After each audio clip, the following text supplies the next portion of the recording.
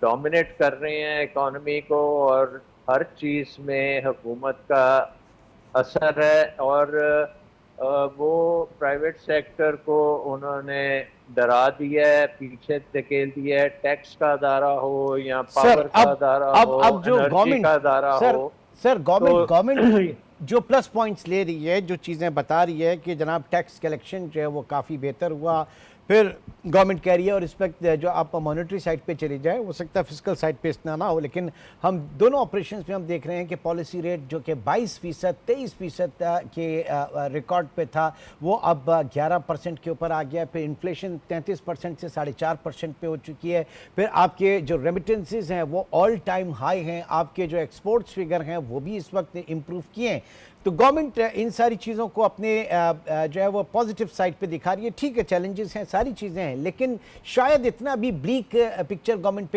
پیش نہیں کر رہی ڈاکٹر صاحب۔ جی یہ تو آئی ایم ایف پروگرام کا جو سارے جو انہوں نے لیورز استعمال کیے ہیں اس کی وجہ سے یہ تو ہونا تھا، انفلیشن نے تو نیچے آنا ہے کیونکہ ڈیمانڈ ہی نہیں ہے، کنزمپشن جو ہے وہ کم ہے، آمدن جو ہے لوگوں کی وہ ڈیسیمیٹ ہو چکی ہے۔ اب آپ دیکھیں کہ پاکستان میں جو انڈیکیٹرز آ رہے ہیں ان امپلائمنٹ کی، تو ہم نے بات کی، پر کیپٹا انکم دنیا کی 160 نمبر پہ ہیں، بچے جو آؤٹ آف سکول ہیں وہ بھی ہائیسٹ ہیں، اسٹنٹڈ بچے بہت زیادہ ہیں، سو عام آدمی کے لیے بجلی کے بل ادا کرنا، اسکولوں کی فیسیں ادا کرنی، پورا کھانا کھانا تقریباً ناممکن ہے، اور اس انوائرمنٹ میں ڈیفینیٹلی اسٹیبلٹی آئی ہے، کیونکہ ڈیمانڈ نہیں ہوگی تو انفلیشن کہاں سے ہونی ہے، اور انٹرسٹ ریٹ نے تو نیچے آنا ہے، لیکن پرائیویٹ سیکٹر کی تو ڈیمانڈ نہیں ہے کریڈٹ کے لیے، حکومت ون وے اور دی ادر لے رہی ہے۔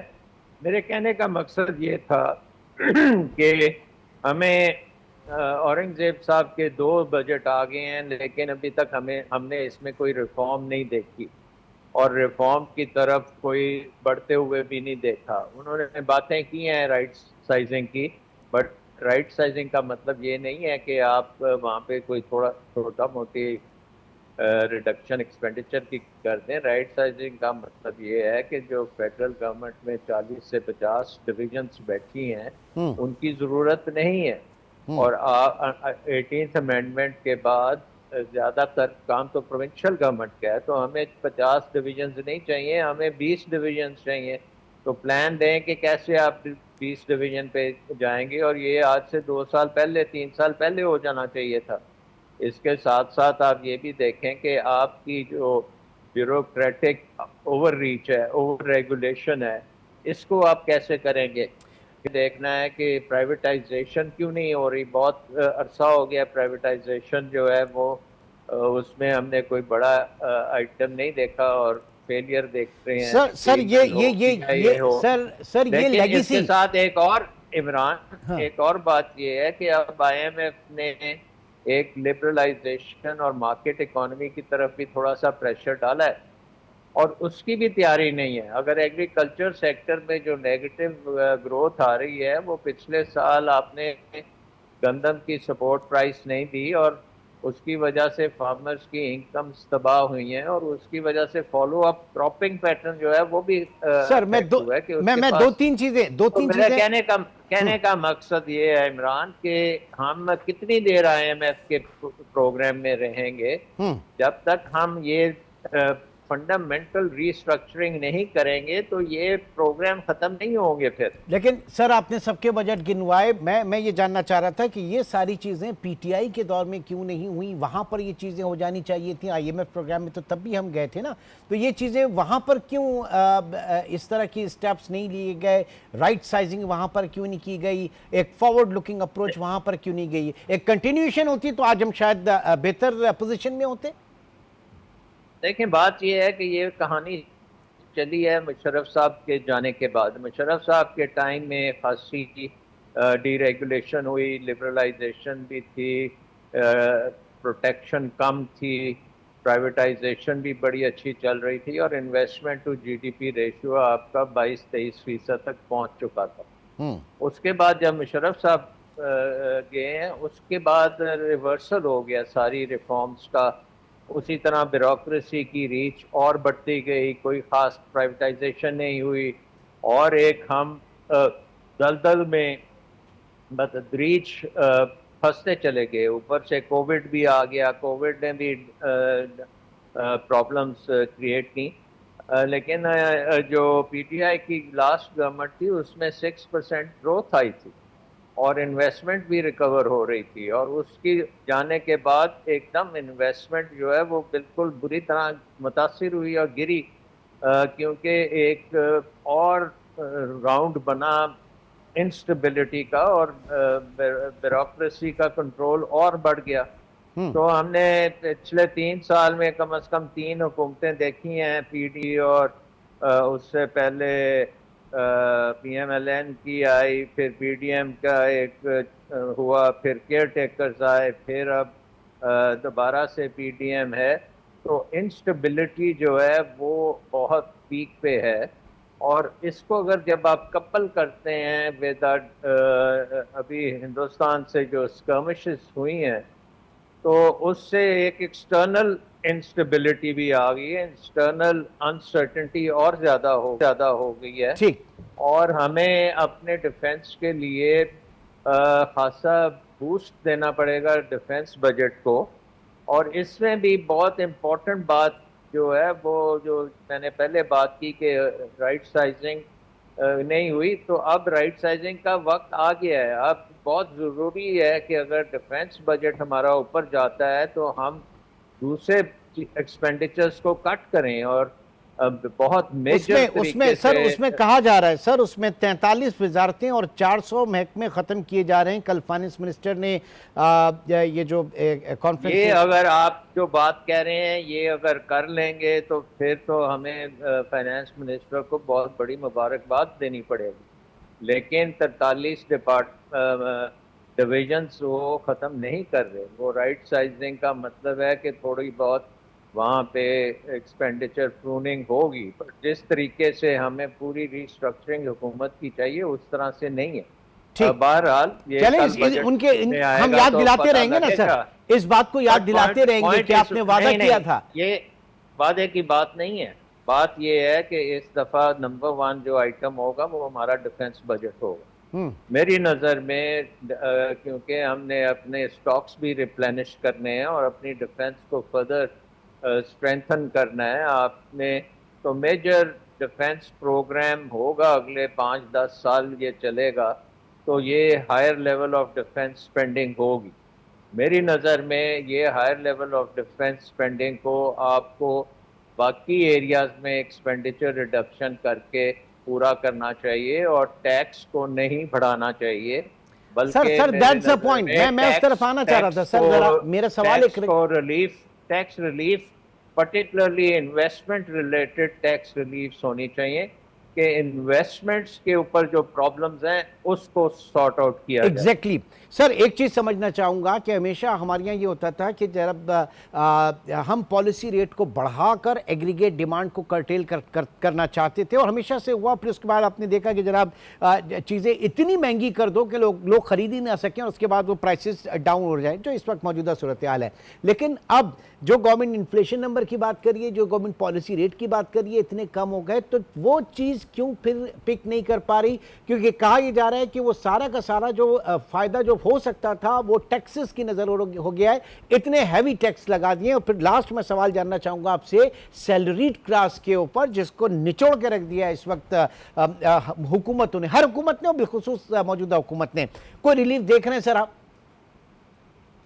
دیکھیں, بات یہ ہے کہ عوام کی پرچیسنگ پاور آدھی ہو گئی ہے.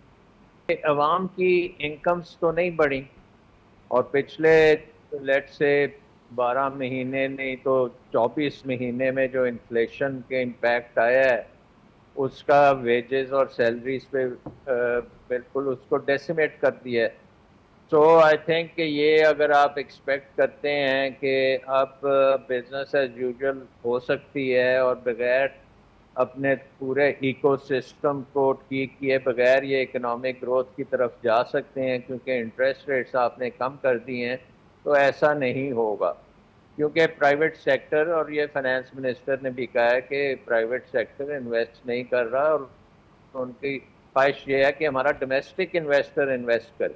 ہوں دیکھیں ڈومیسٹک انویسٹر انویسٹمنٹ کلائمیٹ کو دیکھتا ہے نا, آپ کی پولیٹیکل سچویشن کو دیکھتا ہے, آپ کی جی حکومت کی انٹرونشنز کو دیکھتا ہے, ڈی ریگولیشن کو دیکھتا ہے کہ حکومت کتنی سیریس ہے اکانومی کو لبرلائز کرنے کے لیے, competition of survival of the fittest ہوتی ہے کہ نہیں ہوتی. ہوں بہت سی چیزیں ہیں جو ہم نے اکانومی میں ٹھیک پوسٹ سر. پون کی ہوئی ہیں سر نا, آپ اس ہمارے کو ساتھ ہی ٹھیک موجود کرنے ہیں, کی ڈاکٹر ضرورت ہے. سلمان شاہ صاحب ہمارے ساتھ موجود ہیں, اور انتہائی اہم پوائنٹ ہے کہ ڈومیسٹک انویسٹمنٹ پاکستان میں فروغ کیوں نہیں چڑھ پا رہی. اگر ڈومیسٹک انویسٹمنٹ جو ہے وہ فروغ پائے گی تبھی فورن انویسٹر جو ہے وہ بھی ہمت پکڑے گا. تو ایسا کیوں نہیں ہو رہا یہ ہم جانیں گے. ڈاکٹر اکرام الحق بھی ہمیں جوائن کریں گے. ایک چھوٹے سے بریک کی کال ہے, بریک کے بعد دوبارہ ملتے ہیں.